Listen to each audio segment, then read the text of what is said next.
Hello दोस्तों, आज की वीडियो में हम Nazism and the rise of Hitler का एक एक्सप्लेनेशन करेंगे।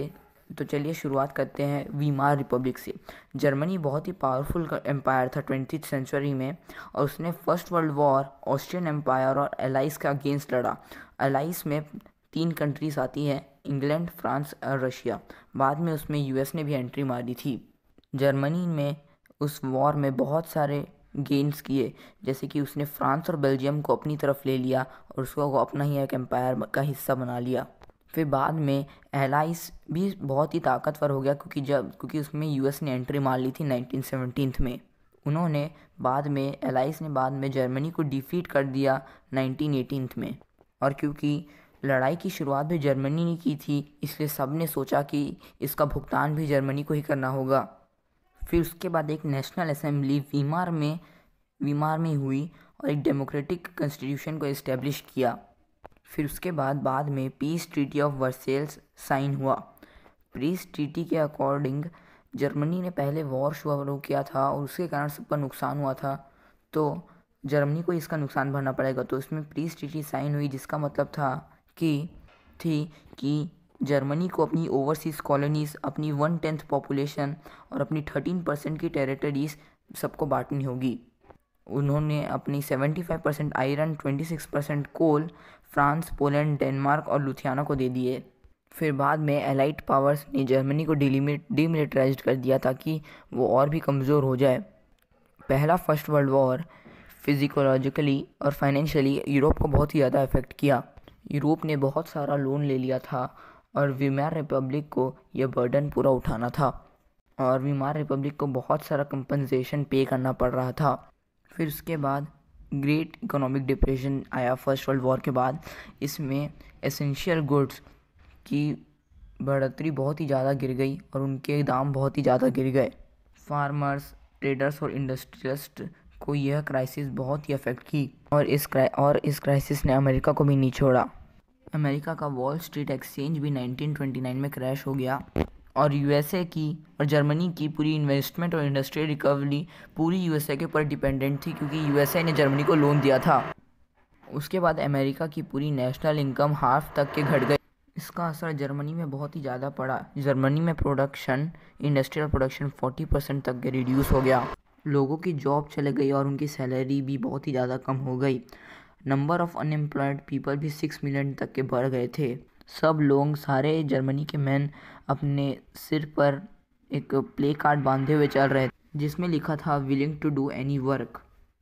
सबकी जॉब छिन जाने के बाद जब यूथ के पास कोई भी जॉब नहीं बची थी, तो वो क्रिमिनल एक्टिविटीज़ बहुत ही ज़्यादा करने लगे, जैसे कि लोगों का मर्डर करके पैसे छीनने लगे। इस इकोनॉमिक क्राइसिस ने सबके मन पर एक अलग सा डर छा गया था।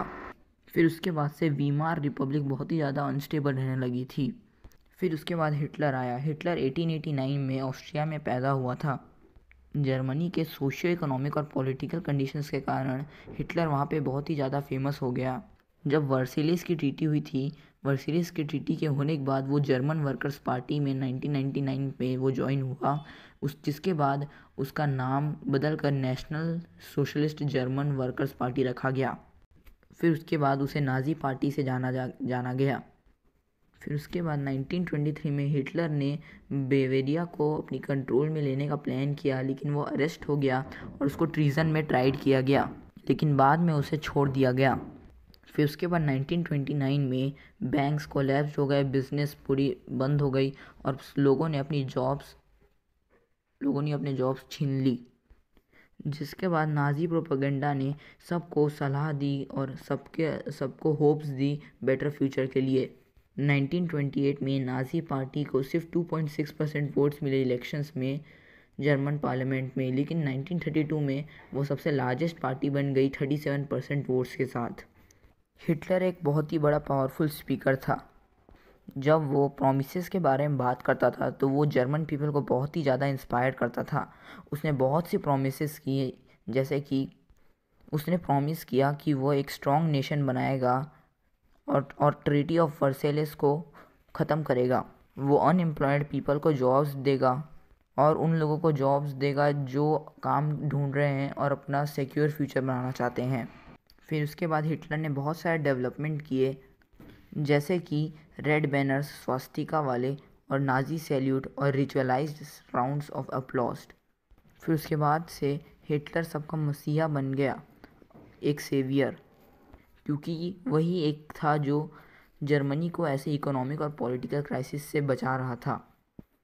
फिर उसके बाद 30 जनवरी 1933 में प्रेसिडेंट हिंडरबर्ग ने हिटलर को चांसलरशिप का एक ऑफ़र दिया, और चांसलरशिप एक सब बहुत ही बड़ा हाईएस्ट पोजीशन था कैबिनेट ऑफ मिनिस्टर्स में, जब उसे पावर मिल जाए तब। फिर जब उसे पावर मिली तो उसने सारे डेमोक्रेटिक रूल और स्ट्रक्चर्स को डिस्ट्रॉय कर दिया। फिर उसके बाद उसने कम्युनिस्ट्स को एलिमिनेट किया और 3 मार्च 1933 में एक फेमस इनेबलिंग एक्ट पास किया जो हिटलर को सारी पावर्स देता था।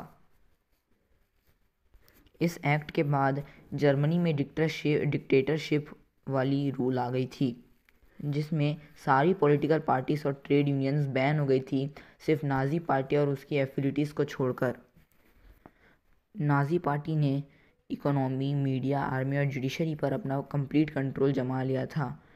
और उसके बाद जो ऐसे या फिर द स्टॉर्म ट्रूपर्स थे उसको हटाकर नाजी गवर्नमेंट ने गेस्टेपो यानी कि द सीक्रेट स्टेट पुलिस और SS protection squads, criminal police और सिक्योरिटी सर्विस को लागू कर दिया। फिर उसके बाद हिटलर ने एक इकोनॉमिक रिकन्स्ट्रक्शन का प्लान बनाया, जिसमें उसने पूरी इकोनॉमी को रिकवर करने के लिए एक इकोनॉमिस्ट जालमार शैशेट को पूरी रिस्पॉन्सिबिलिटी दे दी। उसको फुल प्रोडक्शन और फुल एम्प्लॉयमेंट चाहिए था, जिससे एक बहुत ही अच्छा रिज़ल्ट निकला और वॉल्क्सवैगन बनी, जो एक फेमस कार कंपनी है। फिर उसके बाद जालमार शैशेट के एडवाइस पर उसने फॉरेन पॉलिसीज़ में भी बहुत सारा सक्सेस पाया। फिर उसके बाद आया सेकेंड वर्ल्ड वॉर। हिटलर ने सेकेंड वर्ल्ड वॉर को एक अप्रोचिंग अपनी इकोनॉमिक क्राइसिस को सुधारने का एक मौका निकाला सेकेंड वर्ल्ड वॉर से। सितंबर 1939 में जर्मनी ने पोलैंड को हराया और ये एक वॉर में तब्दील हो गया फ्रांस और इंग्लैंड के साथ। फिर उसके बाद सितंबर 1940 में एक ट्रीपार्टिट पैक्ट साइन हुआ था जर्मनी, इटली और जापान के बीच में। हिटलर ने सोवियत यूनियन में अटैक किया था जून 1941 में, और यह हिटलर की सबसे बड़ी मिस्टेक थी। जिसके बाद सोवियत रेड आर्मी ने जर्मनी को स्टेलिनग्राड में डिफीट किया, और वर्ल्ड वॉर के बिगिनिंग में यूएस एकदम न्यूट्रल थी, यानी उसने कुछ वॉर नहीं किया। जब जापान ने हिटलर का सपोर्ट बढ़ाने की कोशिश की और यूएस के पर्ल हार्बर में बॉम्ब फेंका, उसके बाद से यूएस भी सेकेंड वर्ल्ड वॉर में एंटर हो गई। सेकेंड वर्ल्ड वॉर मई 1945 में एंड हुआ, जिसमें हिटलर हार चुका था। जापान ने अगस्त 1945 में सरेंडर कर दिया, जिसके बाद उन लोगों के 2 शहर हिरोशिमा और नागासाकी पर एटॉमिक बॉम्ब ड्रॉप हुए। अब नाजी भी अपने लोगों को एकदम अलग अलग नज़रिए से देखती थी। उसके हिसाब से यहाँ पीपल के बीच में कोई भी इक्वालिटी नहीं थी, लेकिन सिर्फ एक रेशियल हायरार्की थी, जिसमें ब्लॉन्ड, ब्लू वाइट और नॉर्डिक जर्मन आर्यन सबसे टॉप में थे और ज्यूस सबसे लोएस्ट रैंक में थे, और जो अदर कलर्ड पीपल थे वो इन दोनों के मिडल में आते थे।